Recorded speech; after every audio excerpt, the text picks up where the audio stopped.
Hello, dear students. Today we will discuss pathophysiology and treatment of angina pectoris.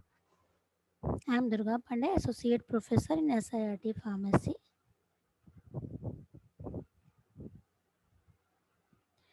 I am going to cover pathophysiology of angina pectoris and treatment or management of angina pectoris. First of all,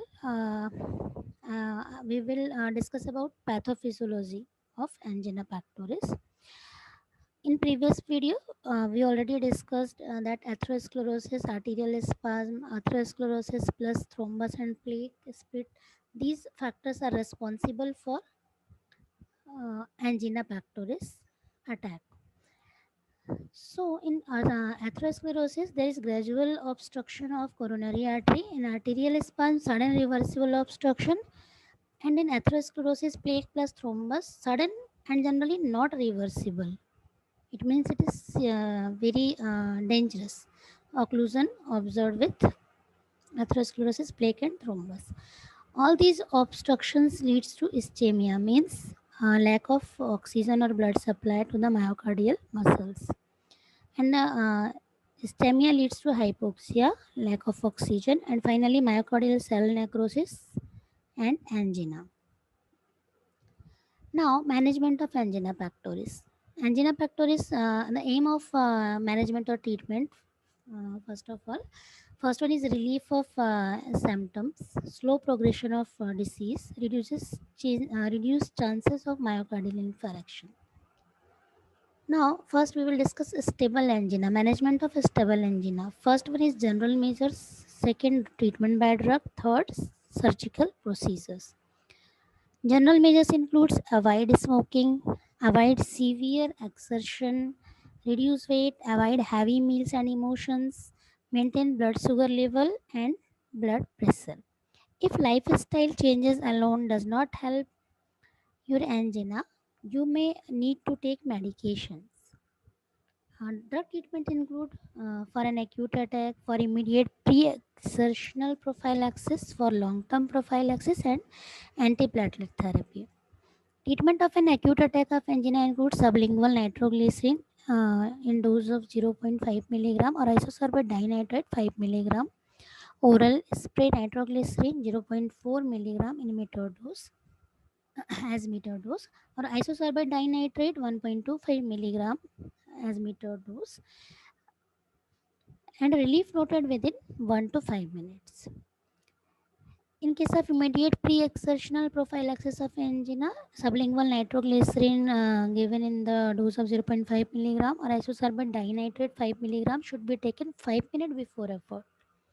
And for long-term prophylaxis, long-acting nitrates and calcium channel blockers, beta blockers, or combination of these drugs used for long-term prophylaxis. And antiplatelet therapy includes aspirin in small dose 75 to 150 milligram daily orally, or dipyridamole 75 milligram 3 times a day orally.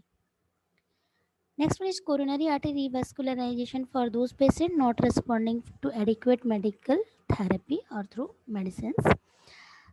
These includes percutaneous coronary artery revascularization includes percutaneous coronary intervention (PCI), coronary artery bypass grafting (CABG), or atherectomy. Management of unstable angina. Now we will discuss management of unstable angina. Nitrates and beta blockers and aspirin or heparin in low dose can be used for the management of unstable angina. Surgical procedure also adopted for unstable angina for patient not responding to adequate medical therapy. Next, management of variant angina.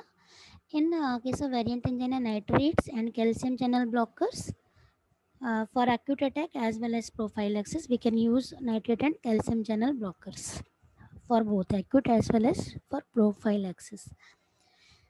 Thus, drug therapy used to maintain supply and demand ratio and minimizes risk of angina pectoris diseases. Now, we will discuss surgical treatment.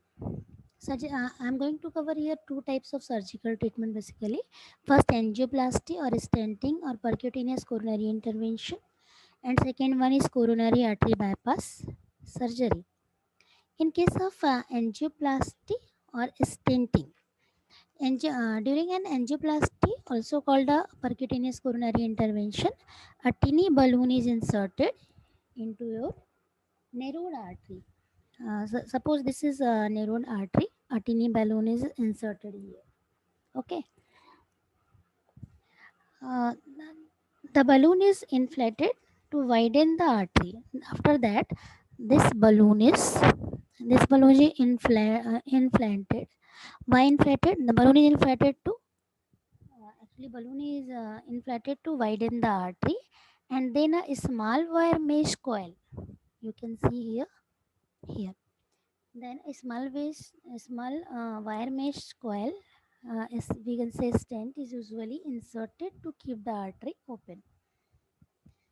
So this is angioplasty or stenting, by which we can uh, we can open our blocked or narrowed artery with the help of stent. Next one is coronary artery bypass surgery. In coronary artery bypass surgery, a vein or artery from thigh bone or from somewhere else in our body is used to bypass a blocked or narrowed heart artery. Bypass surgery increases blood flow to your heart and reduces or eliminate angina. It is suitable for the treatment of both stable and unstable angina that are difficult to treat by drug therapy or normal medications. So these are references I used in preparation of the presentation, and thank you very much for patience listening.